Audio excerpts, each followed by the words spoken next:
السلام عليكم ورحمة الله وبركاته. أعوذ بالله من الشيطان الرجيم. بسم الله الرحمن الرحيم. الحمد لله نحمده ونستغفره ونعوذ بالله من شرور أنفسنا ومن سيئات أعمالنا. من يهده الله فلا مضل له ومن يضلله فلا هادي له. أشهد أن لا إله إلا الله وأشهد أن محمدا رسول الله. الصلاة والسلام على أشرف الأنبياء والمرسلين وعلى آله وأصحابه أجمعين. سبحانك لا علم لنا إلا ما علمتنا إنك أنت العليم الحكيم. ولا حول ولا قوة إلا بالله العلي العظيم. رب اشرح لي صدري ويسر لي أمري واحلل عقدة من لساني يفقهوا قولي. أما بعد، فيا عباد الله اتقوا الله. أوصيكم وإياي بتقوى الله. فقد فاز المتقون. وأما بعد. Alhamdulillah, kita rapatkan setinggi-tinggi pujian kehadirat Allah Subhanahu wa taala. Dan kita bersyukur kepada Allah Subhanahu wa taala kerana dengan limpah kurnianya, taufik dan hidayah Allah Subhanahu wa taala dapat kita menyambung kembali kuliah kita menggunakan kitab Al-Fiqhul Manhaji, yakni pada bab menguraikan undang-undang kekeluargaan, nikah, talak, nafkah, penjagaan anak-anak, penyusuan, menentukan keturunan, anak buangan. Yang ini sambungan pada terdapat dua wali yang sama taraf, yakni sama kuat, itu kan. Ini bermaksud kita masih dalam rukun wali, yang mana sebahagian besar kita ni adalah orang yang berstatus wali. Sama ada kita wali sebagai bapa, atau wali sebagai atuk, ataupun wali sebagai adik-beradik laki-laki, ataupun kita sebagai wali anak saudara, ataupun kita wali sebagai bapa saudara, ataupun kita wali sebagai anak kepada bapa saudara, yang sepupu. Ini adalah merupakan jumlah wali, yang mana sebahagian besar antara kita memang berstatus di antara wali-wali itu. Dan kerana itulah mengetahui tentang perkara ini adalah sesuatu yang wajib untuk kita tahu, yang mana sebagai taraf wali yang kita ada ni, kita tahu kedudukan kita di mana dan syarat-syaratnya wali sebagaimana. Sambungan terdapat dua wali yang sama taraf, yang sama kuat. Jika terdapat dua orang wali atau lebih yang sama kuat daripada segi keturunannya, seperti terdapat dua beradik seibu sebapa atau dua beradik sebapa, dia sunat dikahwinkan oleh wali yang lebih mengetahui seluk-beluk perkahwinan ini, disebabkan dia lebih mengetahui syarat-syarat perkahwinan. Yang ini jika ada antara wali tu, umpamanya dua wali adik-beradik. Ini adik-beradik seibu sebapa. Umpamanya ada dua orang adik-beradik yang mereka itu adalah wali daripada adik-beradik seibu sebapa. Bapa sama, mak sama. Ataupun yang dua lagi, dua beradik sebapa, dan kedudukan mereka tu adalah sama taraf. Seumpamanya dia adalah dua-dua tu orang yang beragama, orang yang wara', orang yang saleh. Bagaimana nak memilih di antara dua itu, siapa yang lebih berhak? Yani dia sunat dikahwinkan oleh wali yang lebih mengetahui seluk-beluk perkahwinan. Ini disebabkan dia lebih mengetahui syarat-syarat perkahwinan, yang mana anda kata dua-dua tu orang yang baik, orang yang saleh, orang yang ada ilmu agama. Sukar juga untuk kita pilih mana yang terbaik. di mana tengok bagaimana keahlian dia di dalam perkara mengenai seluk-beluk perkahwinan. Dua-dua tu orang ada ilmu, tapi mungkin salah seorang daripadanya lebih mahir di dalam perkara-perkara berkenaan dengan soal munakahat, soal nikah kahwin. Seterusnya, wali yang lebih warak diberikan keutamaan kerana dia lebih dipercayai untuk memberikan yang terbaik kepada perempuan itu. Seterusnya, wali yang lebih tua usianya kerana pengalaman yang luas. Dan andai kata dari segi taraf pendidikannya sama tinggi, dua-duanya adalah orang yang alim, orang yang tahu hukum hakam agama.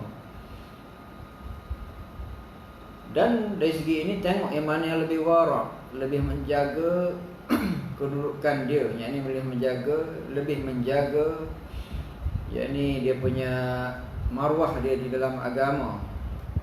Contohnya dalam soal makan minum, dia lebih warak menjaga dan soal makan minum, di mana persoalan warak ini disebut di dalam hadis berkenaan dengan halal dan haram, di mana ada hadis berkenaan dengan halal dan haram. Al-halal bayyin, al-halal bayyin wal haram bayyin, yakni halal haram tu adalah, halal tu adalah jelas, haram tu ada jelas, dan antara dua yang tengahnya adalah syubhah. Dan ayat dan dalam hadis tu menyebut tentang orang yang menjaga agama. Mana orang yang menjaga agama ni orang yang tidak terlibat di dalam perkara syubhah dalam soal makan minum umpamanya. Ini maksudnya warak. Yang warak ni menjaga dalam perkara-perkara agama. Dalam bab makan minum pun dia jaga. Mana tengok mana yang lebih warak dalam persoalan ini. Dan anda kata dua-dua tu orang yang saleh, orang yang ada ilmu agama dan warak, di mana pilihlah yang lebih tua usianya.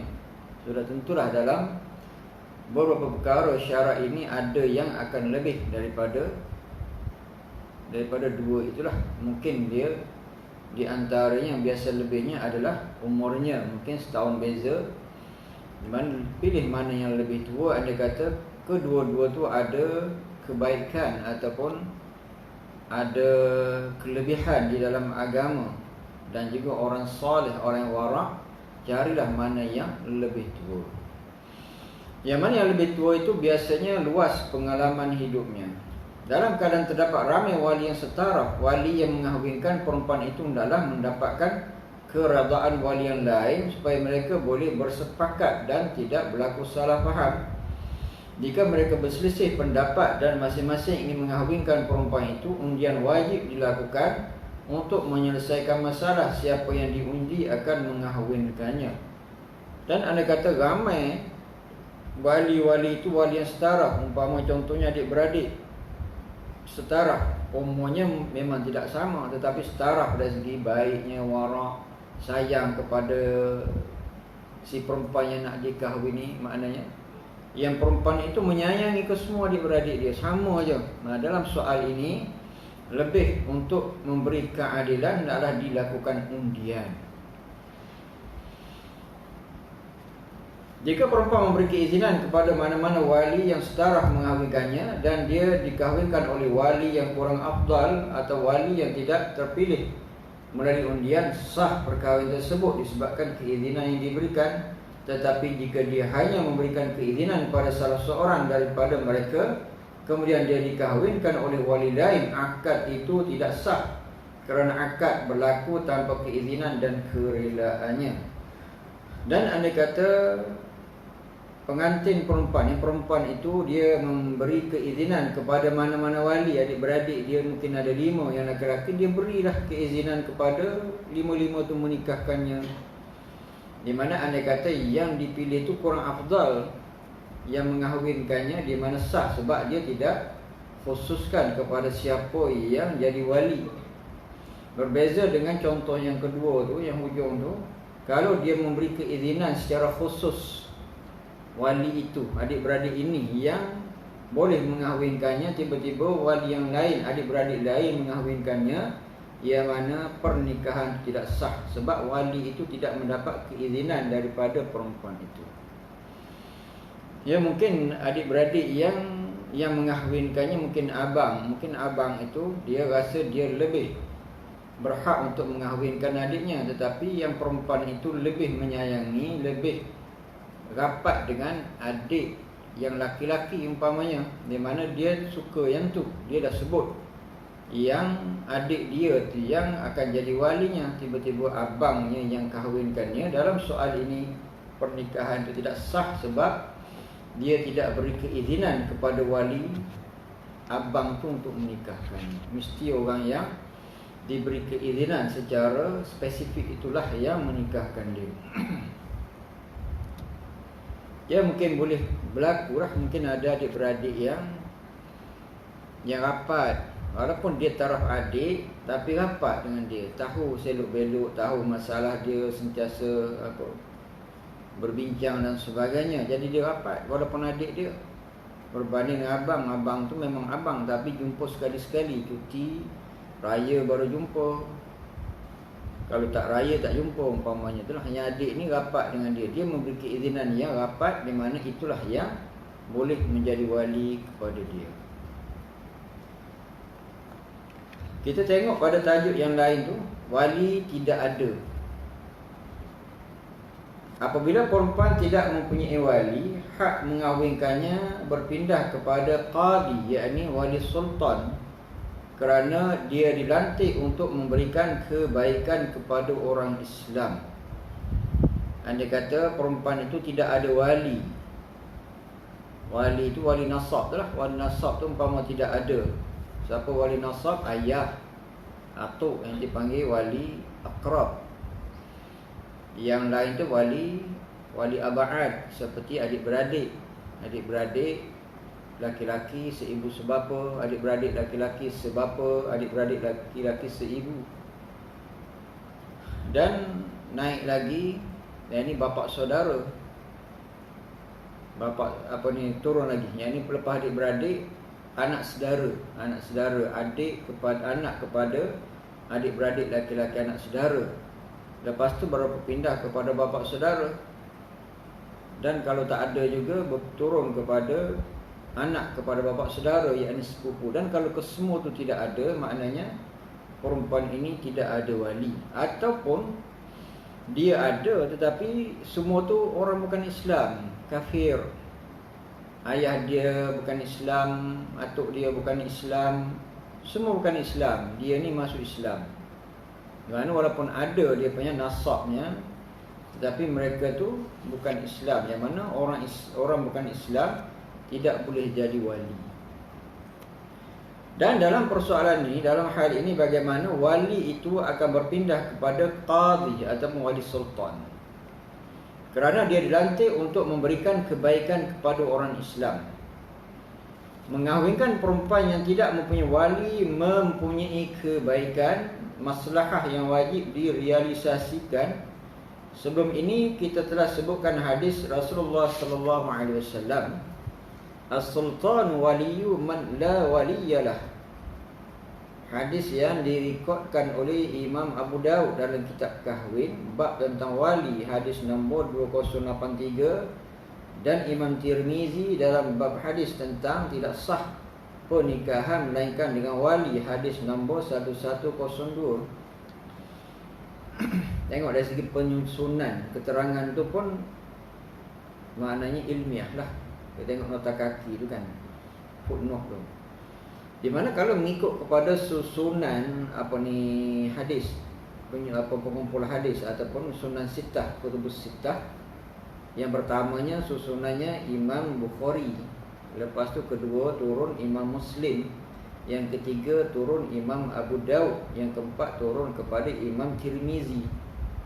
Jadi kalau kita lihat di sini, penulis meletakkan yang pertamanya hadis yang sama diriwayatkan oleh dua tokoh ataupun ulama hadis ini, Imam Abu Daud dan juga Imam Tirmizi. Walaupun segitu, Imam Abu Daud dia letakkan dulu, lepas tu diikuti dengan Imam Tirmizi. Jadi apa maksud saya di sini? Maknanya itu cara penyusunan. Dan kalau kita tengok penulisan ini, menunjukkan orang yang buat susunan macam ni orang ada ilmu lah. Itu maksud saya begitu. Kalau kita menulis, sama ada kita buat assignment ataupun thesis dan sebagainya, penulisan penyusunan ini adalah merupakan penting. Kalau kita terbalikkan, kita letak Imam Tirmizi dulu, lepas tu diikuti Imam Abu Daud. Sesungguhnya penulisan itu amat salah, fail. Walaupun dia punya kontennya betul, tetapi penyusunan itu salah lah, terbalik. Rankingnya yang pertamanya Imam Bukhari, diikuti Imam Muslim, diikuti Imam Abu Daud, dan juga seterusnya Imam Tirmizi.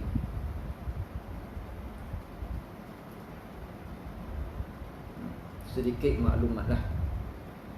Jadi maklumlah, memang pengarang ni orang ada ilmu lah. Jadi orang ada ilmu, kita tahu setiap setiap keterangan itu memang tepat dengan ilmunya. Jadi jelas, bukan orang yang tidak ada ilmu, sudah tentu pengarang kitab. Jadi apa maksudnya? Sultan yang pemerintah adalah wali bagi sesiapa yang tidak mempunyai wali. Sultan, as-sultan waliyu man la waliya lahu. Yani sultan yang pemerintah adalah wali bagi sesiapa yang tidak mempunyai wali. Sama ada tidak mempunyai wali, kesemua wali nasabnya tidak ada, meninggal ataupun tidak wujudlah, ataupun dengan sebab dia tu masuk Islam, mana tidak ada wali, wali ada tapi bukan Islam.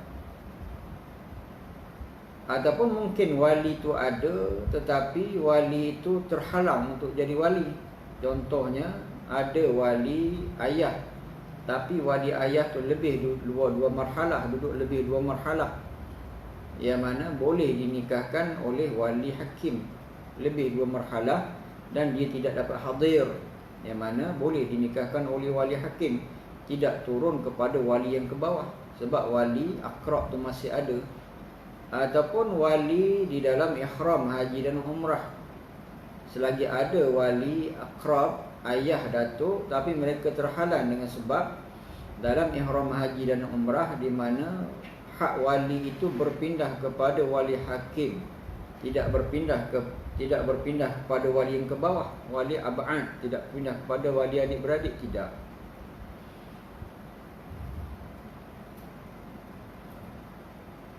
Ataupun mungkin wali itu dia wali enggan. Wali enggan pun boleh berpindah kepada wali hakim, wali enggan. Dia enggan menikahkan orang yang di bawah walinya, seperti anak dia enggan menikahkan, ataupun atuk dia enggan menikahkan. Umpamanya dia dah khabarkan kepada ayahnya nak menikah, tapi ayah enggan, sehingga dia membawa kes itu kepada mahkamah. Mahkamah akan hantar surat untuk menikahkan anaknya, dia enggan juga, hingga beberapa kali diberitahu oleh mahkamah. Ini beberapa kali reminder diberitahu oleh mahkamah untuk menikahkan anaknya, dia enggan juga, yang mana pernikahan itu akan dinikahkan oleh wali sultan. Itu maknanya wali sultan ni memang ada dia punya wujudnya dari segi praktikal berdasarkan dalil dan juga kesepakatan ulama. Wali sultan tu memang wujud, dengan sebab perkara-perkara yang kita sebutkan tadilah, wali sultan wujud.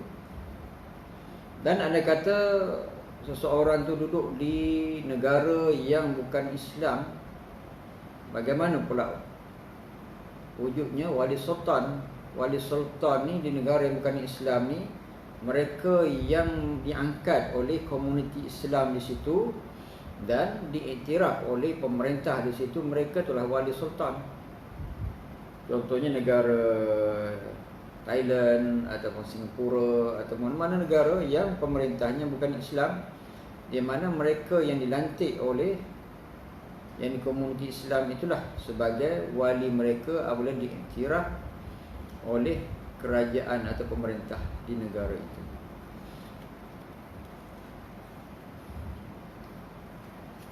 Wakil dalam perkahwinan. Kita tengok wakil dalam perkahwinan. Wali mujbir, bapa dan datuk bapa kepada bapa diharuskan mewakilkan kepada orang lain mengahwinkan anak perempuannya yang masih dara walaupun tanpa keizinan wakil. Gimana kalau kita belajar dalam tajuk yang lain, bab yang lain berkenaan dengan jual beli ataupun berkenaan dengan muamalah, tasarruf menyebabkan harta benda, kita akan jumpa satu tajuk berkenaan dengan wakalah. dia ada satu wakalah, ju'alah dan ijarah. Di mana dalam bab ini wakalah ni wakil.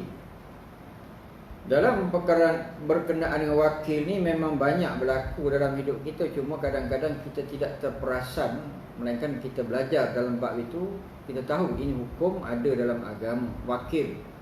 Jadi wakil ni bagaimana? Wakil ni seseorang tu dia boleh melakukan satu pekerjaan itu, tapi mungkin dengan sebab kesuntukan masa ataupun tidak mampu nak buat, dengan sebab kekangan tertentu dia tak boleh buat.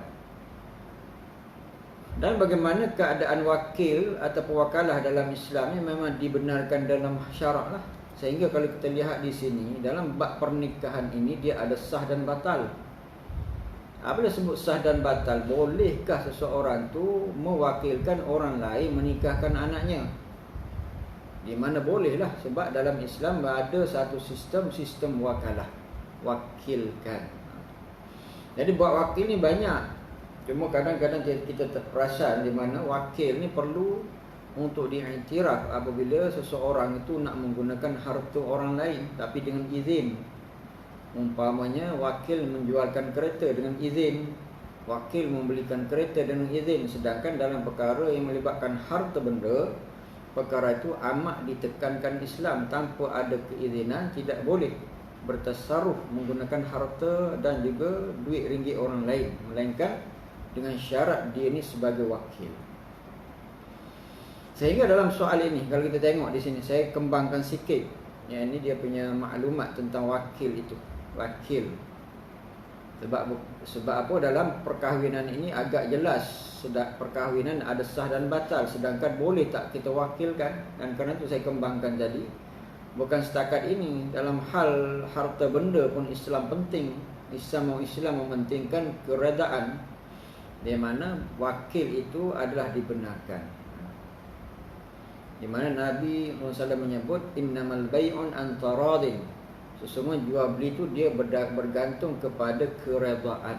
Jadi redha itulah sebagai syarat utama seseorang itu untuk dilantik sebagai wakil menggunakan bertasarruf harta benda dia. Balik kepada ni wakil dalam perkahwinan. Wali mujbir, bapa dan datuk, bapa kepada bapa diharuskan mewakilkan kepada orang lain mengahwinkan anak perempuannya yang masih dara walaupun tanpa keizinannya.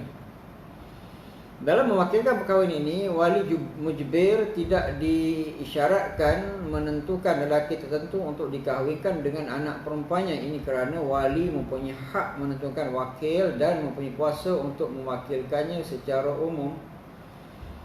Jadi jelas. Yang pertama, soalan pertamanya, yakni wali mujbir. Apa maksud wali mujbir? Wali akrab. Wali mujbir ini dengan wali akrab tu statusnya samalah. Wali akrab tu maksud wali rapat, wali dekat. Wali dekat tu maknanya bapa dan datuk. Dan ada satu lagi nama kepada dua ni, wali mujbir. Wali mujbir ni dalam mazhab Syafi'i kita, dua wali ini boleh menikahkan anaknya. Maksud di sini anak perempuan yang masih dara dengan orang yang setara dengannya demi untuk kebahagiaan kebaikan dia dunia dan akhirat. Itu maksudnya wali mujbir ada kuasa menikahkan anak daranya tanpa izin.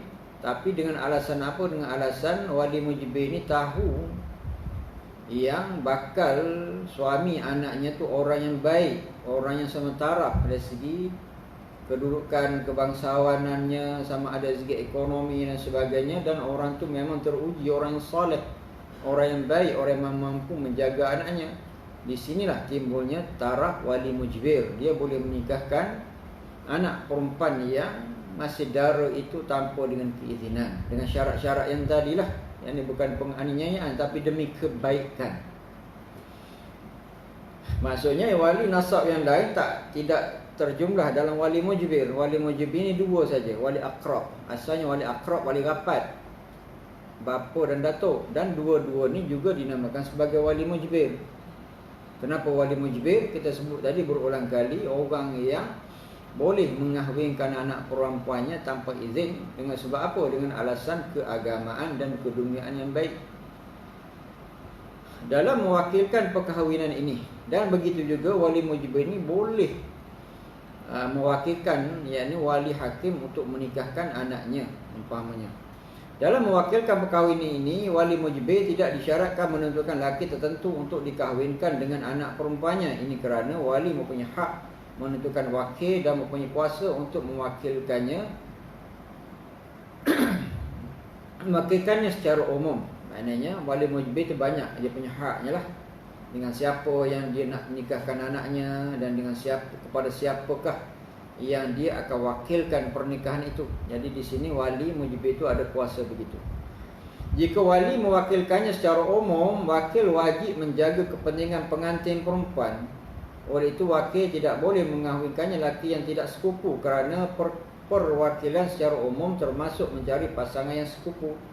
Dan andai kata wali mewakilkan kepada wakil itu menikahkan anaknya secara umum, dia tak sebut siapa-siapa, dia memberi hak kepada wali, kepada wali, orang yang wakil tadi menikahkan anaknya. Kita tidak tetapkan siapa-siapa, di mana orang yang diwakilkan itu mesti mencarikan pasangan hidup untuk anaknya itu orang sekupu, orang yang setara, orang yang sepadan dengan anaknya. Wali yang tidak mujibir, walaupun sebegitu memang tak jaranglah berlaku dalam masyarakat kita. Maknanya benda ni ada dalam hukum, dalam mazhab kita Syafi'i ada, tapi tak pernah pula berlaku benda ni dalam masyarakat kita. Lebih-lebih lagi zaman moden ini, biasanya pernikahan anak itu berdasarkan yang dia suka. Ni saya pun tak ada lagi anak perempuan yang nak kahwin, kecil lagi kan. Tapi biasanya anak lelaki, saya ada anak lelaki yang dah kahwin lah. Yang dia bercakap dengan kita, bercakap dengan maknya, dia suka dekat orang ni. Maknanya dia suka. Di mana dunia sekarang, dua-dua pihak, laki-laki dan perempuan, dia berkahwin dengan orang yang dia suka. Di mana ibu ayah pun tidak menggunakan kuasa veto, dia pun nak menikahkan anaknya. Okeylah, kamu suka, macam mana keadaannya, tunjukkan ayah dengan mak, di mana dia duduk, kita nak pergi bincang macam mana, atau biasa. Jadi jarang ibu ayah zaman sekarang ni menggunakan kuasa veto. Ayah tak menggunakan kuasa wali mujibir dia pun. Cuma dalam bab ini kalau berlaku sebegitu, ada tak dalam hukum? Ada. Wali mujibir tu wujud, orangnya ada kuasa menikahkan anaknya dengan orang-orang tertentu, dan boleh mewakilkan orang tertentu mencari sesiapa untuk menikahkan anaknya. Syaratnya yang dicari pasangan itu orang sekupu, orang yang sepadan, yang setara dengan anaknya. Ini di sini adalah hukum lah. Saya tak tahulah, mungkin tuan-tuan mungkin sama lah kot. Zaman sekarang orang nak menikahkan, dia cakap dengan kita dia nak kahwin dengan siapa, ataupun tuan-tuan sendiri pergi cari ke macam mana? Jarang kot. Tuan-tuan cari sendiri untuk anak-anak? Tak. Kebiasaannya dia cakap dengan kita, ya ayah ni, abang suka dekat orang ni. Okey, kau dah kerja ke? Okey, ada duit. Biasa kita tanya macam tu. Dah kerja? Oh, dah kerja. Kita tahu anak kita kerja. Kau ada duit cukup? Okey, boleh agak sara anak orang? Oh, boleh. Maknanya biasanya begitulah. Kita ni tidak banyak kerana janji anak kita boleh bahagia dan dibahagiakan kita, alhamdulillah. Janji anak kita ni boleh dibimbing kepada agama dan membimbing isteri menantunya kepada agama, ya alhamdulillah. Itu yang kita harapkan. Yang lebih-lebih daripada tidak banyaklah kita. Penting dia boleh menikah, boleh menyara hidup, boleh berdikari, boleh jadi orang soleh, lahirkan generasi yang soleh dan solehah, dah cukup bagi kita. Jadi kita tak balik kepada hak kita sebagai wali mujibir. Tak ada pernah kita kata ayah ni kan wali mujibir, nak nikah dengan siapa-siapa. Tak pernah cakap pun kan. Cuma hukumnya memang ada. Wali yang tidak mujibir pula, mereka tidak boleh mewakilkan perkahwinan itu melainkan dengan izin pengantin perempuan. Ini kerana mereka tidak memiliki hak mengahwinkannya tanpa kebenarannya. Oleh itu mereka tidak boleh mewakilkan kepada orang lain untuk melakukan akad tanpa kebenarannya adalah lebih utama. Dan ini selain daripada ayah dan datuk, yang lain tu bukan wali mujibir, tak boleh paksa yang perempuan untuk berkahwin, dan mereka tidak boleh suka-suka mencari calon tanpa keizinan daripada perempuan itu. Yang mana wali mujbir sama dengan wali aqrab, iaitu mereka tu ayah dan datuk. Yang lain tu adik-beradik laki-laki, seibu sebapa, adik-beradik laki-laki sebapa, adik-beradik laki-laki seibu, turun lagi anak saudara, dan juga naik sedikit bapa saudara dan sepupu ke semua tu dia panggil wali ab'ad, wali jauh. Yang mereka tu bukan wali mujbir. Mereka tidak ada kuasa seperti kuasa wali mujbir. Habislah berkenaan dengan wali. Mudah-mudahan kita dapat memahami apa tu wali dan syarat-syarat sebagai wali. Mungkin akan datang tu mungkin kita akan wali kepada anak kita, wali kepada cucu kita, wali kepada adik-adik kita dan sebagainya. Jadi kita kena faham yang tu. Rukun yang kelima, 2 orang saksi. Ini pun penting jugalah. Kadang-kadang kita pula jadi saksi. Ni nak nikah ni nak jadi saksi. Orang surau lah katanya. Imam ke, Bilal ke, orang-orang yang surau. Dia nampak orang tu sesuai untuk jadi saksi. Di mana 2 saksi. Wali 1 orang, saksi 2 orang. Pendahuluan, walaupun akad nikah sama dengan akad-akad lain yang mensyaratkan keredaan ijab dan qabul, tetapi Islam amat memuliakan akad nikah. Yang ini kalau kita sebut sebagai akad, aqdun, yang ini ikatan ataupun kontrak, samalah. Akad tu dari bahasa aqadah, daripada perkataan aqadah, aqdun, yang ini ikatan ataupun simpulan. Kalau iman, aqaidul iman, simpulan iman. Aqidah itu maksudnya simpulan iman, keyakinan, kepercayaan dalam hati. Di mana apabila kita sebut akad ni bukan semata-mata, bukan setakat kepada akidah, tetapi dalam berkenaan dengan muamalah lain pun disebut akad, kontrak. Di mana kalau kita sebut kepada akad harta benda, akad jual beli, ini akad jual beli ni mesti ada keredaan. Innamal bai'un antaradin, sesungguhnya jual beli tu dia bergantung kepada keredaan, tak boleh paksa. Kalau paksa jual beli tak sah. Nak beli satu barang letak pistol kat kepala, tak sah. Walaupun orang tu bagi dan dia ambil duit, tidak sah sebab tidak redha. Satu orang dia ada motosikal lama, motosikal klasik, kita nak beli dia tak nak jual, kita paksa dia bawa barang letak kat leher. Dia pun kita bagi duit, dia ambil dan kita ambil motor. Bagaimana? Tak sah sebab tidak redha, walaupun seolah macam redha. Begitu juga di dalam pernikahan dan apa saja menyebabkan akad, dia mesti redha. Dan juga dalam akad, mana-mana akad pun ada ijab dan qabul. Ijab ni maknanya tawaran, qabul tu penerimaan, offer. Ijab tu adalah offer. Ijab kalau jual beli, tawaran tu daripada penjual, qabul tu daripada pembeli, biasa begitu. Dan kalau dalam berkenaan dengan nikah, ijab tu daripada pihak perempuan, tawaran pihak perempuan, qabul pihak laki-laki. Tetapi Islam amat memuliakan akad nikah. Di mana akad nikah ni amat dimuliakan dalam Islam, sehingga dalil berkenaan dengan pernikahan tu banyak. Nombor 2 selepas dalil-dalil berkenaan dengan akidah, keimanan, nombor 2 akad nikah ni. Berkenaan dengan pernikahan, dalil dalam Al-Quran nombor 2 kedudukannya banyak. Ini bermaksud Allah Subhanahu Wa Taala teramat memuliakan akan pernikahan. Teramat detail berkenaan dengan pernikahan ni. Islam menjadikannya sebahagian daripada agama dan pengabdian diri kepada Allah. Ini Islam menjadikannya sebahagian daripada agama dan pengabdian diri kepada Allah. Maksud apa di sini? Kalau kita lihat muamalah tu dia bukan termasuk dalam bab ibadah. Kalau kita belajar dalam ilmu fiqh, ibadah lah. Mula daripada kenal air, wuduk dan sampai kepada sembelih, pakaian, korban, aqiqah dan sebagainya, itu masuk dalam bab ibadah. Dan berkenaan dengan munakahat ni bukan termasuk bahagian ibadah. Begitu juga dengan muamalah, dia tidak termasuk dalam bahagian ibadah. Sebab apa? Dua-dua tu melibatkan manusia dengan manusia. Yang ibadah tu melibatkan hamba kita kepada Allah. Kalau pernikahan melibatkan manusia dan manusia, melibatkan laki-laki, perempuan, wali, saksi dan sebagainya. Dan dalam bab muamalah sudah tentulah umumnya melibatkan penjual dan pembeli. Dan kalau naik lagi berkenaan dengan kenegaraan ataupun jinayah, berkenaan dengan hukum jinayah dan sebagainya, kesemua itu melibatkan hak manusia dengan manusia. Tapi kesemua itu sesungguhnya ditakdir oleh agama. Walaupun sebegitu, apa yang kita sebutkan di sini, kata pengarang, Islam menjadikannya sebahagian daripada agama dan pengabdian diri kepada Allah. Asalnya ibadah-ibadah pernikahan itu antara hubungan manusia dan manusia, tetapi walaupun sebegitu Islam amat mengeberatnya sehingga dia adalah merupakan satu bentuk pengabdian diri kepada Allah Subhanahu wa taala. Oleh itu melakukannya dikira sebagai melakukan ketaatan kepada Allah, mendekatkan diri kepadanya serta diberikan pahala.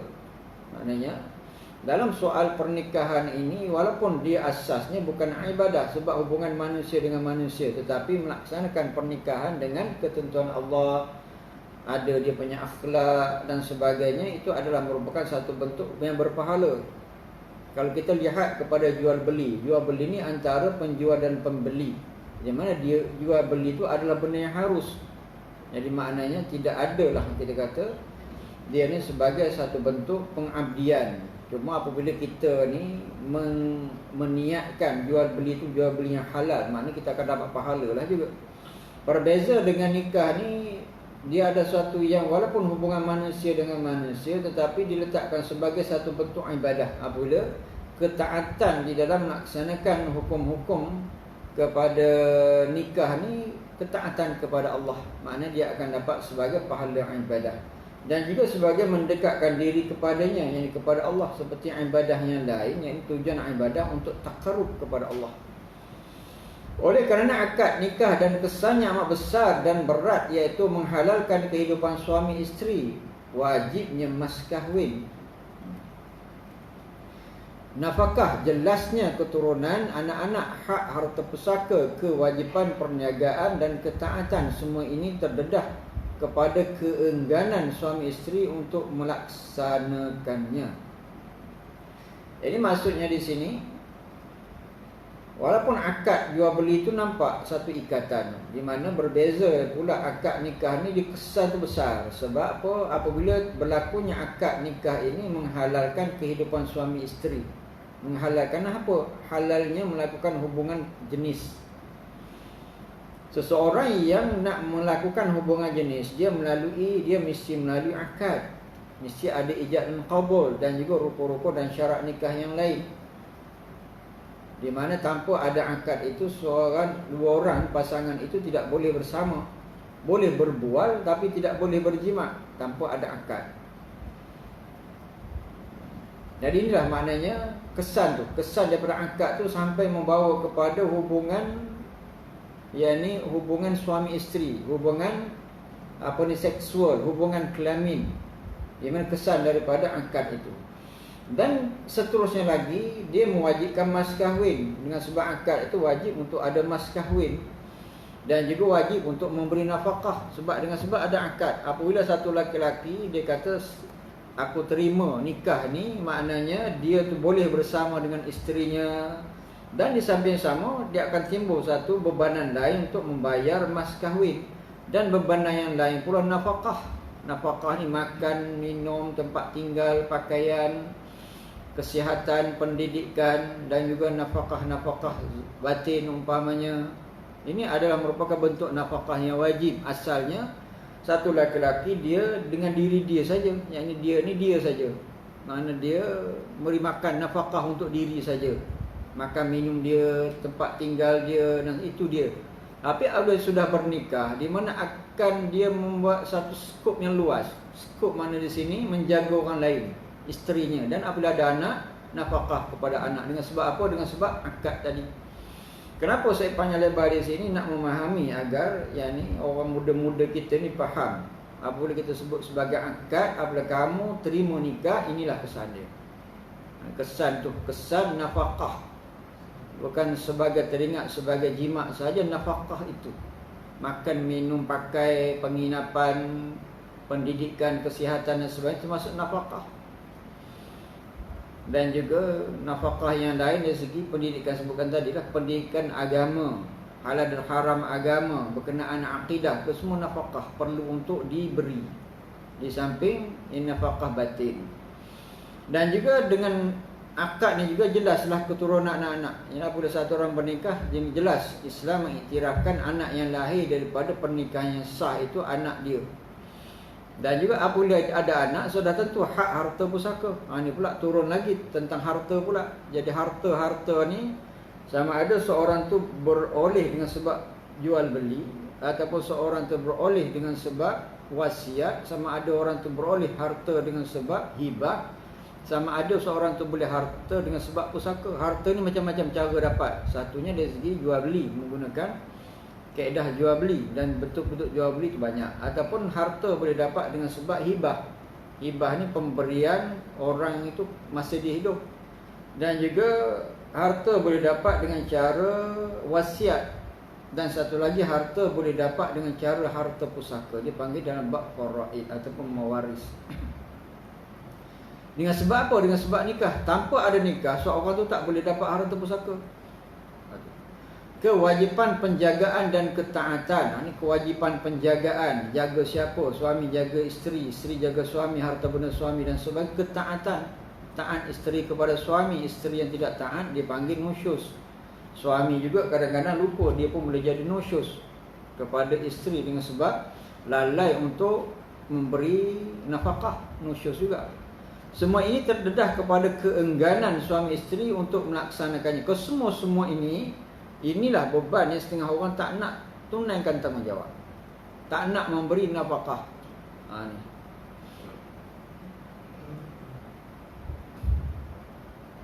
Dan dengan sebab keenganan inilah perkahwinan tu kadang-kadang dia akan berjalan separuh jalan. Sebab enggan untuk memberi nafkah biaya hidup, enggan untuk bertanggungjawab kepada anak, enggan macam-macam enggan. Dengan sebab apa? Apabila akad ini terikat ke semua tu, dan apabila berlangsungnya perkahwinan dia jadi enggan. Inilah berlaku perceraian dan sebagainya. Islam mengambil langkah berjaga-jaga dengan mewajibkan kehadiran sekurang-kurangnya 2 orang saksi untuk menyaksikan akad nikah tersebut. Di samping meletakkan beberapa syarat saksi yang melayakkannya menjadi tempat kepercayaan untuk memperakui kesan-kesan tersebut apabila diperlukan. Terutamanya ketika berlaku perselisihan, pergaduhan di antara suami isteri atau salah seorang tidak mahu melaksanakan hal-hal akad dan kesan-kesannya. Di sini Islam meletakkan saksi apabila berlakunya pernikahan. Selepas pernikahan tu mungkin ada keengganan. Apabila berlaku keengganan, saksi inilah yang akan dipertanggungjawabkan sebab dia jadi saksi. Jadi kita sebagai saksi ni kita perlu ingat, bukan setakat kita apabila kita dah sah tu kita dapat sampul. Kan ada biasa saksi dapat sampul kan. Salam dah sampul, alhamdulillah. Tu bukan setakat itu, kita nak faham saksi ni dia bertanggungjawab. Apabila berlaku krisis dalam rumah tangga, dia sebagai saksi. Yang dia saksi, yang ni dua-duanya orang baik, orang bertanggungjawab dan sebagainya, sebagai saksi. Saksi itu bukan sewenang-wenang. Dan kerana itulah biasanya saksi ni bukan tangkap muat aja. Saksi ni carilah mana-mana orang surau, orang masjid yang dia ni agak orang lebih berumur dan lebih soleh. Dan apabila berlakunya keretakan rumah tangga ataupun krisis rumah tangga, saksi ni boleh dipanggil untuk bertugas menasihat dan sebagainya. Sebab saksi tu bukan saksi main tangkap muat aja, tangkap saksi mana-mana kita jadi saksi. Betul dia sebagai sah sebagai saksi laki-laki, saksi itu laki-laki. Okey. Walaupun sebegitu cara yang lebih apabila berlakunya krisis keretakan rumah tangga, saksi inilah banyak. Allahu akbar, Allahu akbar, Allahu akbar, Allah. Azan.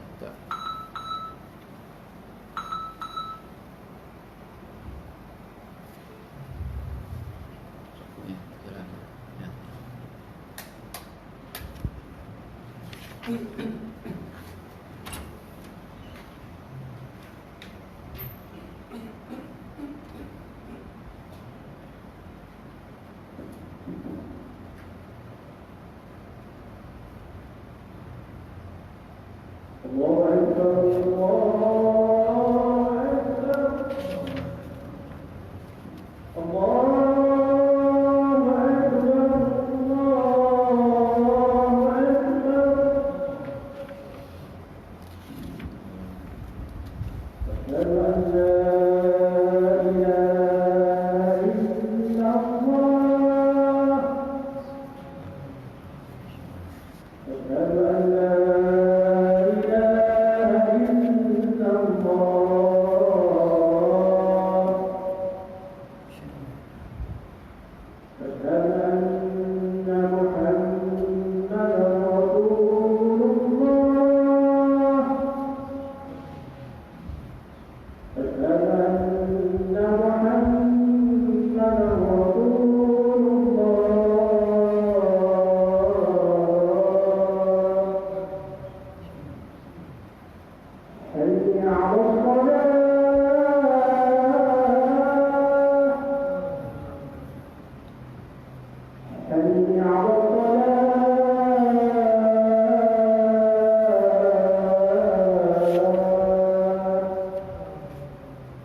Dalil wajib dua orang saksi dalam akad nikah. Dalil wajib wujudnya dua orang saksi dalam akad nikah ialah sabda Rasulullah sallallahu alaihi wasallam yang maksud tidak sah perkahwinan tanpa seorang wali dan dua orang saksi yang adil yang tidak fasik.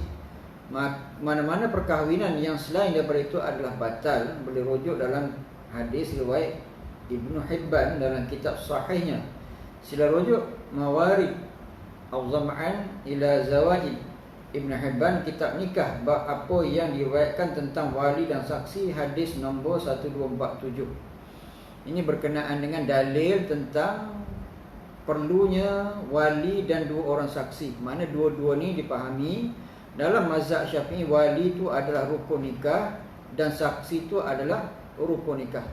Yang sebab apa? Tidak sah perkahwinan tanpa wali dan dua orang saksi. Apa kita sebut tidak sah? Sudah tentulah yang mengesahkan, jadi membatalkan sesuatu ibadah atau perkara itu adalah dengan sebab rukun. Satu orang yang dia tidak membaca Fatihah tidak sah sebab rukun. Fatihah itu rukun. Dan selain daripada rukun, sunat dia tidak membatalkan sembahyang. Maknanya di sini rukun itu sesuatu yang memberi kesan kepada sesuatu, sama ada sah atau batal. Di sinilah yang dimaksudkan, dipahami dalam mazhab Syafi'i, wali itu sebagai rukun, dua orang saksi itu sebagai rukun. Sebab Nabi menyebut di sini tidak sah. Tidak sah perkahwinan tanpa ada wali dan dua orang saksi. Syarat dua orang saksi, syarat-syarat dua orang saksi adalah seperti berikut. Apabila sebut saksi, saksi itu mesti bersyarat. Seperti bagaimana wali pun bersyarat. Seperti orang yang diwajibkan sembahyang Jumaat. Siapa syaratnya? Siapa? Laki-laki. Umpamanya laki-laki tu yang macam mana tu syarat? Yang pertama, Islam. Akad nikah seorang perempuan yang bersaksikan orang bukan Islam adalah tidak sah kerana akad nikah dianggap urusan agama. Ia mesti disaksikan oleh saksi yang beragama Islam. Juga kerana orang kafir tidak boleh menjadi saksi ke atas orang Islam. Jadi saksi ini mesti orang Islam, bukan orang kafir. Tambahan pula, menyaksikan adalah penguasaan al-wilayah. Oleh itu saksi yang kafir, orang kafir tidak diterima kerana mereka tidak mempunyai kekuasaan terhadap orang Islam. Firman Allah Ta'ala, wal mu'minuna wal mu'minatu ba'duhum awliya'u ba'd. At-Taubah ayat 71. Orang laki-laki dan orang beriman dan orang perempuan yang beriman, setengah mereka menjadi saksi kepada setengah yang lain. Jadi saksi menjadi wali kepada setengah yang lain. Wali dan saksi ni dia mesti syaratnya adalah orang beriman. Wal mu'minun makna laki-laki yang beriman, wal mu'minat perempuan yang beriman. Makna iman. Makna Islam lah. Dan juga Allah Ta'ala menyebut walan yaj'alallahu lil kafirina 'alal mu'minina sabila. An-Nisa ayat 141 yang bermaksud, dan Allah tidak sekali-kali akan memberi jalan kepada orang kafir untuk membinasakan orang-orang beriman. Jadi jelas, wali dan saksi mesti orang yang beriman, orang Islam. Yang kedua, syarat bagi saksi akad nikah yang laki-laki. Syarat kedua, laki-laki akad nikah tidak sah dengan penyaksian saksi perempuan atau seorang saksi lelaki bersama dua orang saksi perempuan. Zuhri rahimahullah berkata, sunnah Rasulullah SAW tidak membenarkan saksi perempuan dalam hukum hudud, nikah dan talak. Zuhri adalah seorang tabi'in. Hadis seumpama inilah yang diriwayatkan oleh tabi'in adalah dikategorikan sebagai hadis marfu' sebagaimana yang telah dijelaskan oleh ulama. Ini marfu' ni tabi'in mengangkat hadis itu terus kepada Rasulullah SAW. Dia panggil marfu'. Yang apa masuk di sini? Saksi ini mesti laki-laki. Dalam bab nikah mesti laki-laki. Dalam bab hudud, talak mesti laki-laki. Saksi perempuan ni boleh berlaku dalam hal bersalin atau beranak, ataupun dalam urusan setengah urusan jual beli boleh satu laki-laki dan dua saksi perempuan. Yang syarat saksi yang ketiga berakal dan balik. Tidak sah akad nikah dengan kehadiran orang-orang gila dan kanak-kanak saja, kerana akad nikah adalah satu akad yang amat besar. Kehadiran orang-orang gila dan kanak-kanak sahaja meremehkan perkara yang besar itu. Yang saksi itu mesti berakal dan juga balik. Orang yang tidak berakal tidak boleh jadi saksi. Orang yang tidak balik juga tidak boleh menjadi saksi. Yang keempat, adil walaupun zahirnya sahaja. Kedua-dua orang saksi mestilah adil walaupun luaran sahaja. Maksudnya kefasikannya dilakukan secara sembunyi-sembunyi dan tidak dizahirkan. Tidak sah akad nikah dengan dua orang saksi yang jelas kefasikannya kerana penyaksiannya tidak diyakini. Maksud adil di sini orang yang tidak melakukan dosa besar dan juga tidak berterusan melakukan dosa kecil, bagi orang yang adil dan jelas. Apa yang disebut adil yang dikenakan di sini, dia ni tidak zahirkan perbuatan fasik itu. Di antara contoh yang orang tu boleh jadikan orang yang berdosa apabila dia pakai laki-laki pakai rantai leher, itu haram. Menyerupai wanita ataupun pakai gelang tangan tanpa dengan sebab-sebab yang dibenarkan oleh syarak. Di mana kesemua itu adalah sesuatu contoh-contoh yang zahir dia melakukan satu perbuatan yang ditegah oleh hukum. Orang macam ni tidak boleh jadi saksi. Dan kerana itulah biasanya orang pilih, kita sebutkan tadi, orang-orang yang dikenal, orang baik, orang soleh, sebab nak mengelakkan daripada saksi yang tidak adil. Syarat yang kelima, mendengar akad yang disaksikan oleh saksi pekat atau tidur adalah tidak sah kerana matlamat menjadi saksi tidak tercapai. Juga kerana akad yang disaksikan adalah perkataan yang dilafazkan oleh itu, saksi mesti mendengarnya. Saksi yang pekat tak boleh jadi saksi. Dia tak dengar. Orang tu sah ke tak sah, dia tak dengar. Jadi dia tak boleh dengar, dia tak boleh jadi saksi. Ataupun saksi yang tidur, dia tidur. Orang kat nikah dia tidur, lepas tu sah, dia mamai, dia tidur. Dia kena ulang semula. Tak boleh. Saksi yang tuli pun tak boleh, saksi yang tidur tak boleh. Kalau saksi tidur, dia kena ulang semula, tak cukup. Aku terima nikah dan semua. Orang tanya sah macam mana saksi, dia dia tidur. Saksi macam tu tak boleh bagi duit. Tidur. Orang yang elok bila dia tidur. Ni tidur tak boleh. Yang keenam, melihat akad tidak berlaku jika saksi buta kerana perkataan yang dilafazkan tidak boleh diperakui kecuali dengan menentukan penuturnya. Yang memerlukan saksi yang tidak buta dan didengari, yang itu syarat sebagai saksi. Di antara syaratnya mesti boleh lihat. Kalau tak boleh, kalau dia buta, macam mana dia nak tahu ni pengantin ni laki-laki ke perempuan, dia tak tahu. Dia jadi maknanya boleh berlaku penipuan. Ini syarat sebagai saksi. Mudah-mudahan apa yang kita kongsikan dapat manfaat kepada kita. A'udzubillahi minasyaitonirrajim. Bismillahirrahmanirrahim.